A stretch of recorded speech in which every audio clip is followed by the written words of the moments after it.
Le gamin finit par ouvrir les yeux, avec l'impression de s'être fait rouler dessus par un 38 tonnes. Il est couvert de marques et on voit direct qu'il n'a pas fermé l'œil de la nuit. Il essaie tant bien que mal de se redresser, mais son corps ne répond plus, faut dire qu'il est resté coincé là-dedans pendant des jours. Pendant ce temps, un bruit de douche s'échappe de la salle de bain. Le responsable de son état est en train de se laver, on ne peut plus tranquille. Jawouk reste là, les yeux rivés au plafond, en essayant d'oublier sa gorge en feu qui a clairement trop servi la veille. Le pire, c'est que l'autre lui retourne tellement le cerveau qu'il en vient à douter de sa propre raison. Il repense à son regard et se surprend à croire qu'il lui plaît, oubliant presque les ecchymoses qui lui recouvrent le cou. 7 heures pile. L'alarme sonne la fin de la récréation. Yug Yehu sort de la douche et entame son rituel, un pchi de parfum sur les poignets, derrière les oreilles et même sur les chevilles. Pas question que son aura de psychopathe sente mauvais. Tout ça pendant que l'autre reste étalé comme une vieille loque. Jawouk contemple les traces sur ses poignets, se demandant à quel moment précis sa vie est devenue un tel naufrage, quand soudain il entend des pas s'approcher. Le blond entre dans la chambre, impeccable, et lui lance un « Tiens, tu es réveillé ?» avec un sourire qui donnerait envie de s'enfuir à l'autre bout du monde. Il s'approche, lui caresse les cheveux et lui demande comment il se sent avec une douceur qui fait froid dans le dos. Le gamin n'a plus la force de lutter et murmure que tout va bien, mais le blond joue les protecteurs. Il lui rappelle que les signaux et les safe words sont là pour ça, car son bien-être est primordial et qu'il ne voudrait surtout pas lui faire mal sans son accord. Quelle délicate attention! Dommage qu'il lui sorte ça tout en caressant les marques qu'il lui a laissées sur la gorge quelques heures plus tôt. Jawouk reste pétrifié pendant que l'autre lui jure que le but, c'est qu'ils y prennent du plaisir tous les deux. C'est le baratin typique du mec qui t'empêche de marcher mais qui te soutient que c'est par amour. Finalement, le blond ajuste sa cravate, retrouve sa froideur habituelle et lui ordonne de se lever, il est temps de partir. Jawouk ne peut qu'acquiescer en silence. Ramassant les miettes de sa dignité pour déguerpir avant que l'autre n'ait une nouvelle idée de preuve d'affection. Isaac enchaîne les contrats au téléphone tout en conduisant, persuadé qu'il a tout le temps du monde devant lui.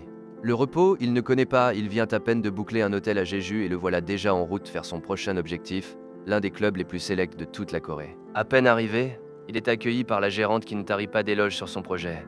Il a beau avoir la mine de celui qui n'a pas vu un oreiller depuis des jours, dès qu'il l'ouvre, c'est un pro. Un vrai. Il leur vend le pas complet, sa boîte s'occupe de tout, du gros œuvre jusqu'à la déco la plus hors de prix qu'il puisse dénicher. La femme le guide ensuite vers le salon VIP, un endroit où le luxe en devient presque indécent. Isaac écoute poliment le protocole, mais dès qu'il se retrouve seul, il dégaine sa tablette et se remet direct au boulot. L'architecte est un vrai bourreau de travail, il se met à projeter des réformes et à changer les matériaux comme si la fin du monde dépendait de ce rendu. Il est là, complètement absorbé par ses plans au beau milieu du bar, quand quelqu'un lui pose un verre juste à côté. C'est un blond en costume, avec un de ces sourires qui vous flanquent instantanément les poils. Le brun lève les yeux et se décompose en réalisant qui il a en face de lui. C'est l'un de ces visages qu'on ne voit que dans les magazines.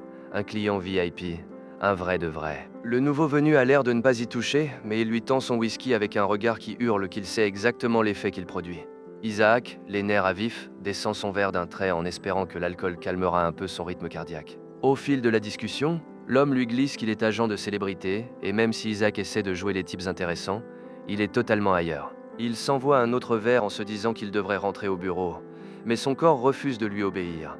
L'inconnu se rapproche, balayant toute notion d'espace personnel avec un calme olympien qui en devient effrayant. Isaac commet l'erreur de jeter un œil à sa montre et l'autre, qui ne rate rien, frappe là où ça fait mal en lui demandant si leur conversation est à ce point mortelle qu'il en est réduit à compter les minutes.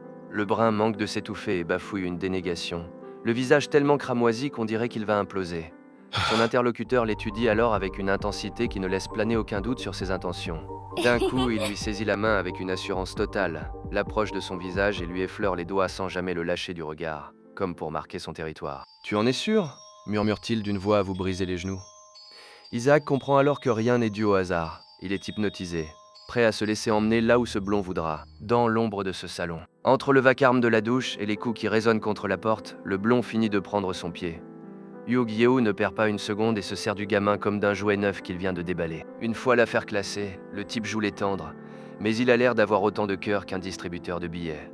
Il lui sort qu'il est mignon pendant que Jawouk reste là, étalé, couvert de marques de la tête aux pieds.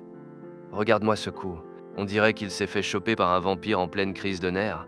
Le blond enfile son peignoir avec un calme olympien, alors que l'autre est complètement vidé, incapable de faire un mouvement. Soudain, le mec joue la carte du remords et lâche un désolé, plus faux qu'une promesse électorale, allant même jusqu'à lui suggérer d'aller à l'hosto pour se faire examiner. Jawook est tellement brisé et paumé qu'il ne sait plus si le type s'inquiète vraiment ou s'il se fout ouvertement de sa gueule.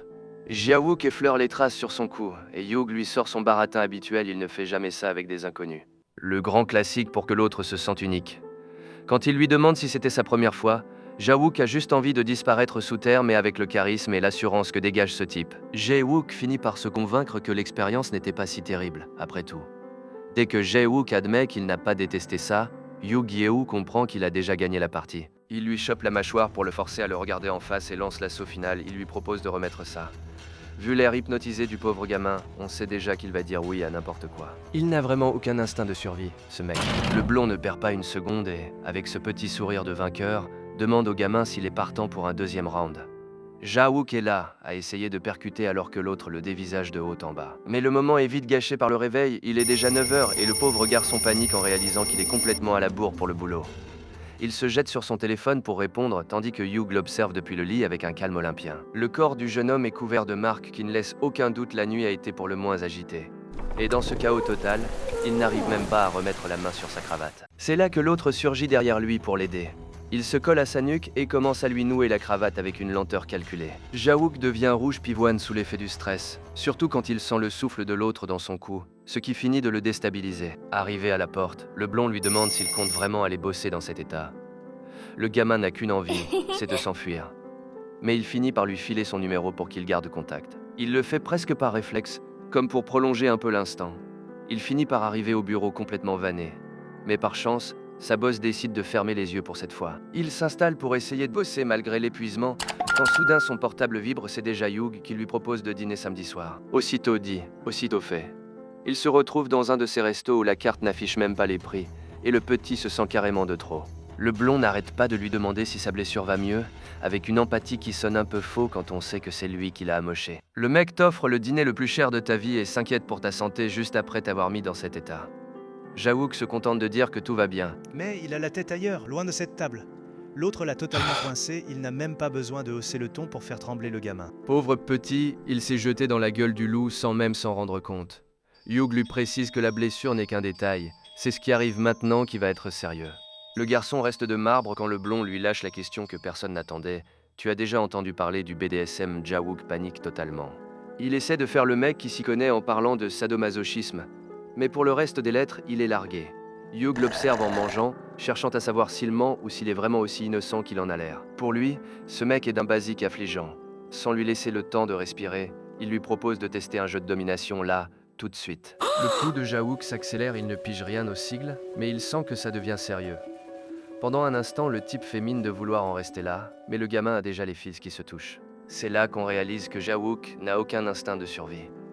Au lieu de profiter de l'occasion pour se barrer, il fixe le sol, réfléchit 2 secondes et accepte. Oui, je veux essayer. Dit-il sans avoir la moindre idée de ce dans quoi il s'embarque.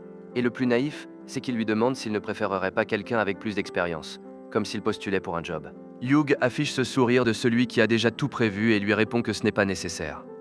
Pauvre gosse, il vient de signer son arrêt de mort, et le pire, c'est qu'il a l'air enthousiaste. C'est un truc de malade. Le gars s'est pointé pour un job de soumis avec son CV sous le bras.